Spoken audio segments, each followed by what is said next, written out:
Good evening. It is Wednesday, November 17th, 2021, and it's time for this week's 2 Minutes with Jeff.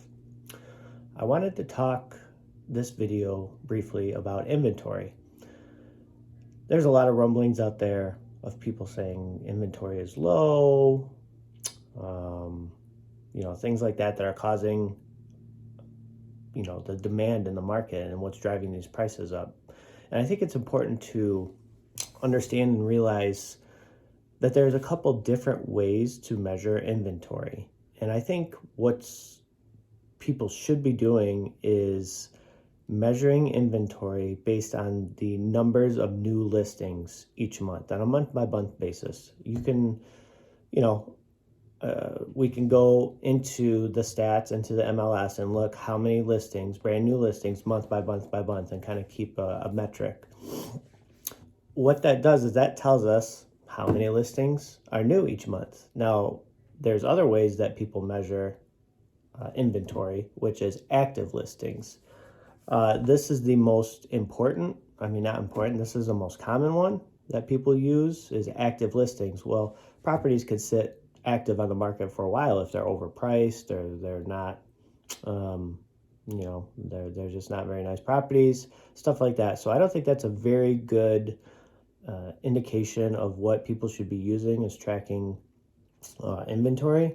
And there's also one that is the third, I would say, on the tier of most important. The third is average days on market. That does give us a good snapshot of how long properties are sitting on the market on average, and we can use that comparatively, year over year or compare it to past years and see what the market's doing right now as far as how quickly these houses are getting snatched up. But most importantly, we should be looking at new listings per month. That is the most important metric. And something very, very interesting. We are right now at pre-COVID-19, pre-pandemic levels of new listings. Yep, I said that. That's correct. The listings that we have in the market right now are greater or the same of pre-pandemic. So we went through COVID-19, everything got shut down.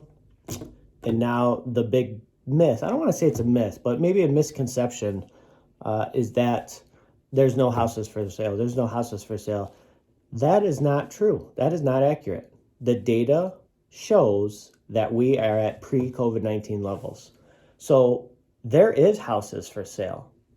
What's different is the competition, is the number of buyers out there.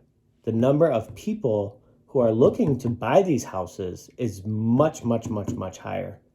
So when these houses get listed, there's a lot of buyers out there. They go on a contract automatically, multiple offers. I'm still seeing it. I've submitted 3 offers this past week for buyer clients, and they all went into multiple offers, every single one. So even in a seasonal change, this time of year, headed into winter and kind of the slow season, because that's another video for another time. There's another misconception. But when the weather starts to get cold, yes, not as many people buy and sell houses in this region. Obviously, in other places across the United States, it doesn't matter that much because it's warmer, Florida, California, stuff like that. Long story short, there's still buyers out there. Lots and lots and lots and lots and lots of buyers. So another misconception is that, once the inventory levels head back to normal, the prices are going to start going down. The prices are, low inventory is driving these prices up. It's the competition driving the prices up. The inventory is back to pre-COVID, pre-pandemic levels. Okay, I'm going to say that again. So anybody who's thinking of buying and who's sitting on the sidelines saying, I'm going to wait for prices to come down, let me just repeat this. The number of homes for sale are the same or more as before COVID-19. This tells me that we are in a normal home listing, pattern. The data says that all the homes that are being listed is just like it was before COVID, and it's more buyers. That's what's driving the prices up. It's your competition. If you're thinking of buying, your competition is driving these prices up. It's the people. It's not lack of inventory. It's not lack of houses for sale. There are houses for sale. There's data to back up these claims, and it's pre-COVID numbers. So we've already returned to a normal inventory level. We're already there. So again, I'm going to triple down on my prediction is that through 2022, unless there is something that happens outside of real estate's control, COVID-19 was something, had nothing to do with real estate, obviously affected the real estate, just like it affected everything else. That's not real estate related. COVID-19 is not real estate related. Unless that happens, I don't see things cooling off next year. I think it's going to be a more return to normalcy. I think 2021 was an absolutely insane year as far as home appreciation, prices, bidding. I mean, it was insane. It was just nuts. Maybe that will return to a little bit of normalcy. But the prices, they're not coming down. They're not going to get cheaper, especially with inflation. I mean, inflation, it's here. It's here. Nobody can deny it. They're printing money at the Fed, like no tomorrow. So I don't foresee prices coming down. It's just going to get more expensive. I had a buddy, real quickly, I'll tell a story. I had a buddy who always used to tell this story, and it's so funny because it's kind of resonating, it rings true right now. It's this guy who is at a craft show or something like that. I don't know. It could be anything for sale. And it's 15 years from now.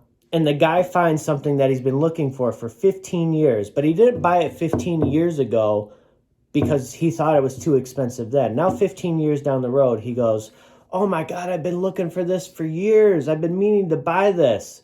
And then all of a sudden he realizes it's $100, but 15 years ago he could have bought it for 70. Like that's an extreme example, but I don't want people to get the wrong expectations with the market and what's going to happen in 2022.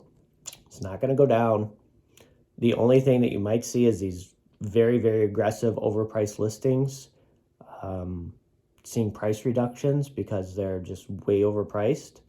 And I know some people are doing that. They're just throwing numbers out there, seeing if somebody's going to bite. I mean, people are doing that. But median house prices, medium price per square foot, it's not going to go down. It's not. There's nothing outside of another pandemic or something out of real estate's control going to stop this market right now. I'm tripling down on that, and I hope you learned something about inventory today. If you have any questions or you want to comment, drop that below. I'll reply. See ya.